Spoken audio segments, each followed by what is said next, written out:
Hello everyone, thanks for tuning in for another one of my videos.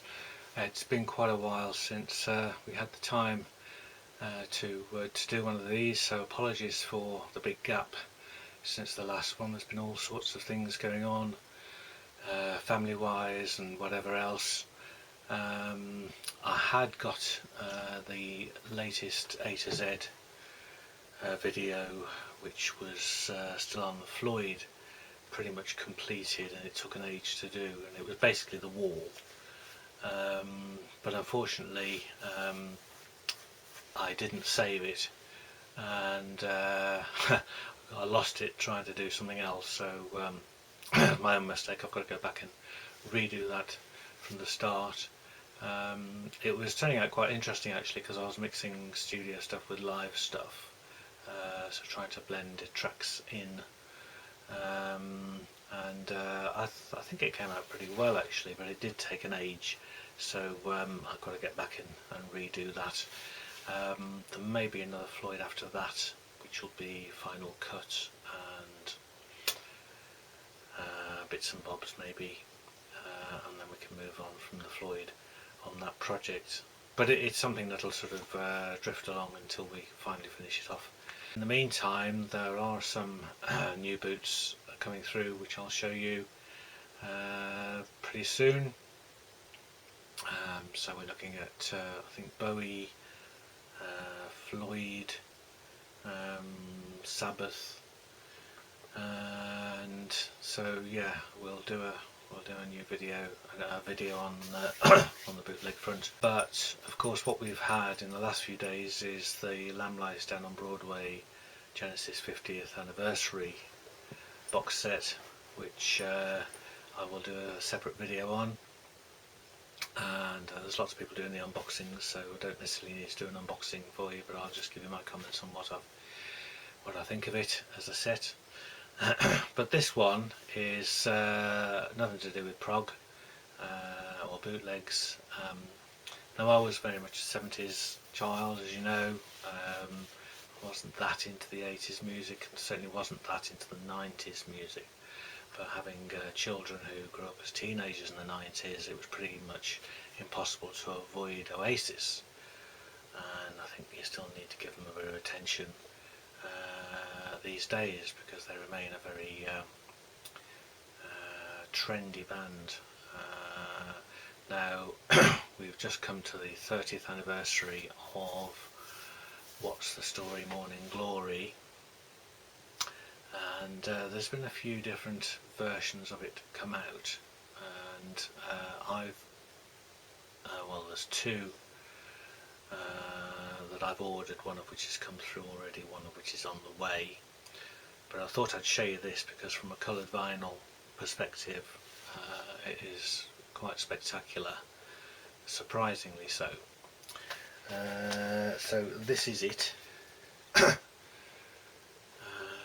So it's limited edition deluxe 30th anniversary 3LP, Wonderwall inspired CPM marble vinyl, it says, including brand new unplugged versions.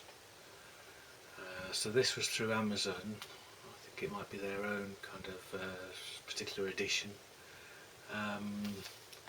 and it's really interesting. It's a triple, and so you've basically got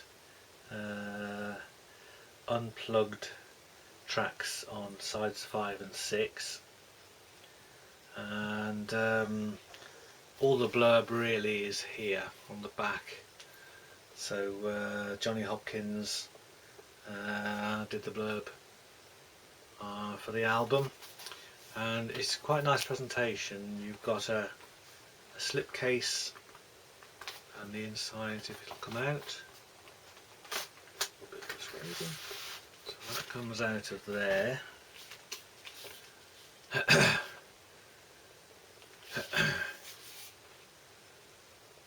So again, recording information, artist information,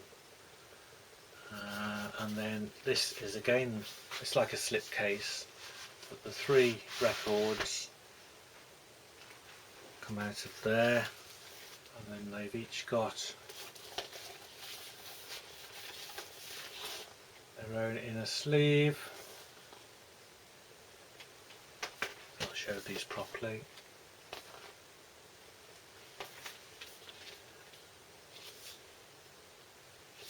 So really nice quality, thick card as well, and but the records are quite something.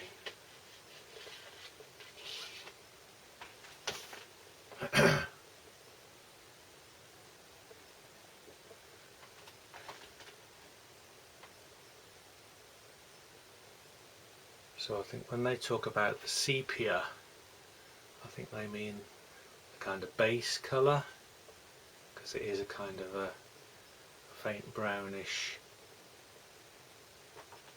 colour. But the multicoloured marbling is just beautiful. If I hold that against the white sleeve, you'll see how absolutely stunning that is. I don't know how many of these have been made, but I refer to it as the Explosion in the Paint Factory edition, which I think is a bit more accurate a description.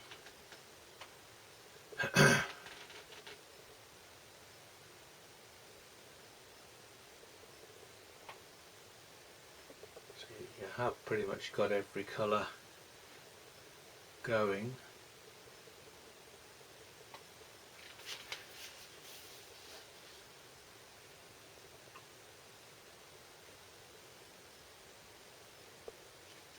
So I was really pleasantly surprised. If I can, I'll put up the kind of image that Amazon give you on their website for the album, which really doesn't do it justice at all.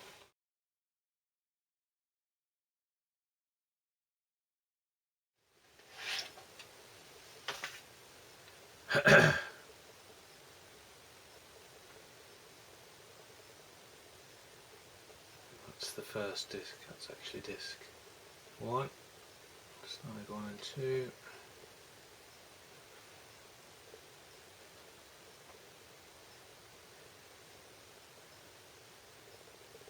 So it's a wonderful version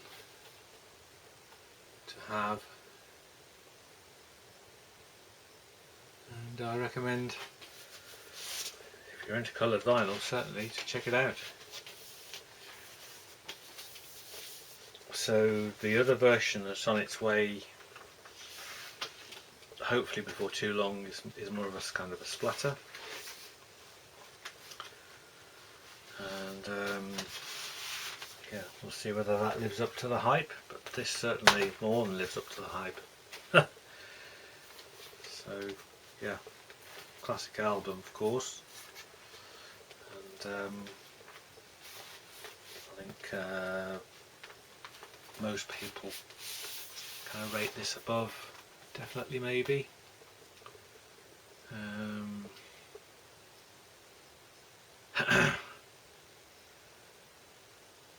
But yeah, so nice to get the additional acoustic stuff, and a beautiful thing it was, not ridiculously expensive at all, and yeah, check it out. So just thought I'd show you that, and we'll have a look at The Lamb Lies Down on Broadway next time, and then the bootlegs that are hopefully on their way. So thanks for watching, and see you again soon.